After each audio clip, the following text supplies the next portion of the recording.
ማድረግ እንኳን ባትችል አትሊስት መልካም ነገር መናገር ብዙ አትከፍልበትምና ሁሉ ነገር ከባድ ነው። ሲስተሙ ከባድ ነው። ስራው ከባድ ነው። ቋንቋው ከባድ ነው። ሁሉ ነገር ከባድ ነው የሚል ብቻ መዝሙር የሚዘምሩ ሰዎች አሉ።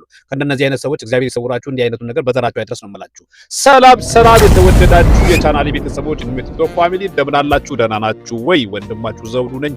ዛሬም እንደተለመደው በጣም ቆንጆ የሚያንጽ ለብዙዎች አስተማሪ የሆነ ሐሳብ ይዤ መጥቻለሁ። እስከ መጨረሻው ከኔ ጋር ሁኑ። ወደ ገደለው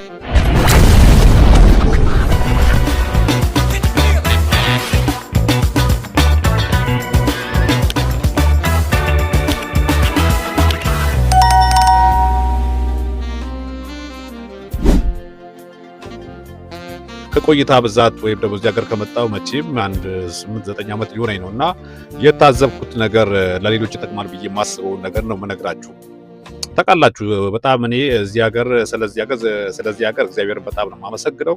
በጣም የተባረከ ሀገር፣ በጣም መንግስታቸው የተባረከ ነው፣ ሲስተሙ የተባረከ ነው፣ በጣም ሰላም የሰፈነበት ሀገር ነው። ካናዳ አይ ላቭ ዩ ካናዳ በጣም የምወደው ሀገር ነውና ታውቃላችሁ እዚህ ሀገር ስትመጡ ያው ሌላውን ለመርዳት ሁሉ ሰው አበለብል ነው። በተለይ አዲስ ስትሆኑ ለሁሉ ነገር አዲስ ናችሁና አማኝም ይሁን አላማኝ በቃ ሌላውን በመርዳት የሚደሰት ህዝብ ያለበት ሀገር ነው።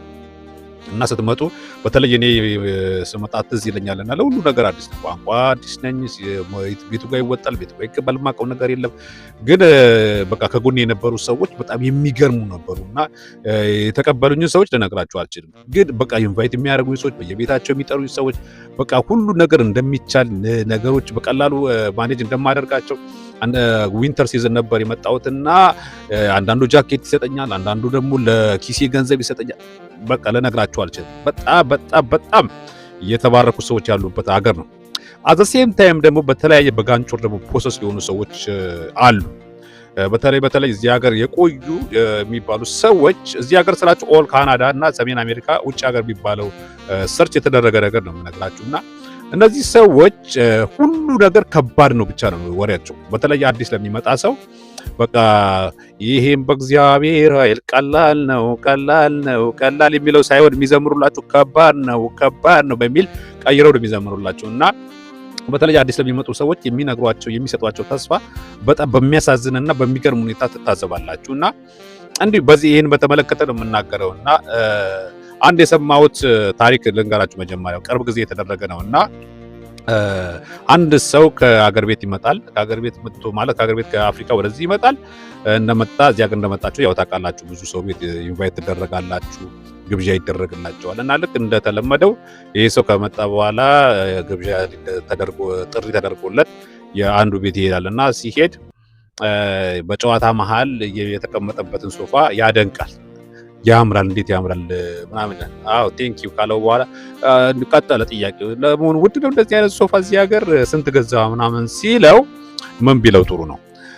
ዋጋው እንኳን የማትቀመስ ነች፣ ግን ያው እግዚአብሔር ይችላል፣ ትደርስበታል፣ አይዞ ምናምን ይለዋል። አሁን ይሄ መልካም የሚባል የሚመስል ንግግር ነው፣ ግን ከጀርባው በጣም መጥፎ ሞቲቭ ያለበት ንግግር ነው። ከጀርባው መጥፎ ሞቲቭ አለበት ያልኩበት ምክንያት እስከ መጨረሻ ተከታተሉ።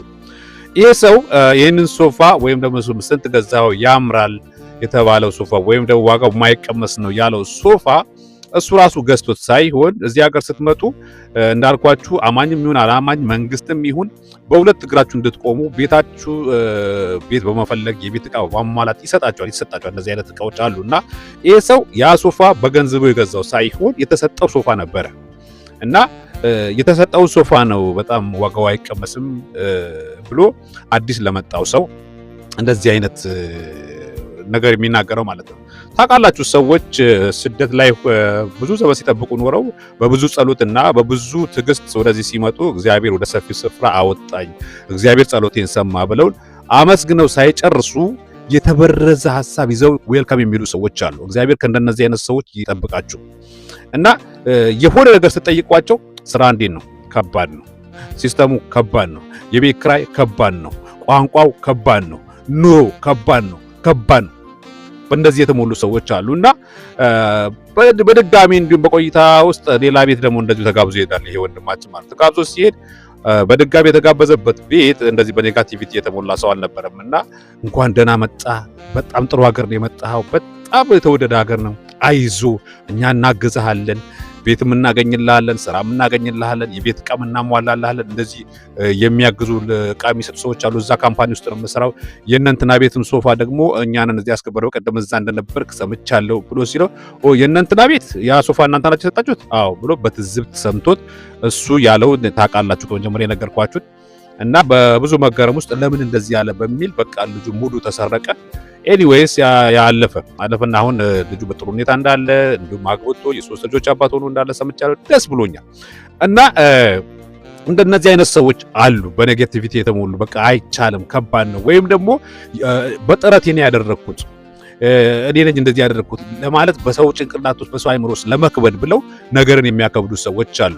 ታውቃላችሁ ያን ከዛ ጥማት የተነሳ እግዚአብሔር ያደረገላቸውን ወይም ደግሞ ደጋግ ሰዎች ያደረጉትን ነገር ውሃ ከልሶ በጣም የከፋ ነገር ወይ ደግሞ በክፋት የተሞሉ ሰዎች እንዳሉ ታውቃላችሁ። በተለይ አማኝ ሆናችሁ ማለት ነው። አማኝ ሆናችሁ አዲስ ለሚመጣ ሰው በእንደዚህ ኔጋቲቪቲ ውስጥ ያላችሁ ሰዎች ካላችሁ እናንተ በጣም ከባድ ችግር ውስጥ ናችሁና ተመለሱ፣ ንስሐ ግቡ።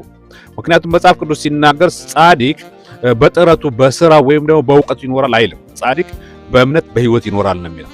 አትሊስት እንኳን መርዳት ባትችሉ ማገዝ ባትችሉ ዝም በሉ፣ ወይም ደግሞ የእግዚአብሔር ቻይነት የእግዚአብሔር ሁሉን ቻይነት ንገሯቸው። ምክንያቱም ሁሉ ሰው እዚህ ሀገር ሲመጣ ከስክራች ነው የሚጀምረው። ሁሉም ሰው ያለፈበት መንገድ አለ።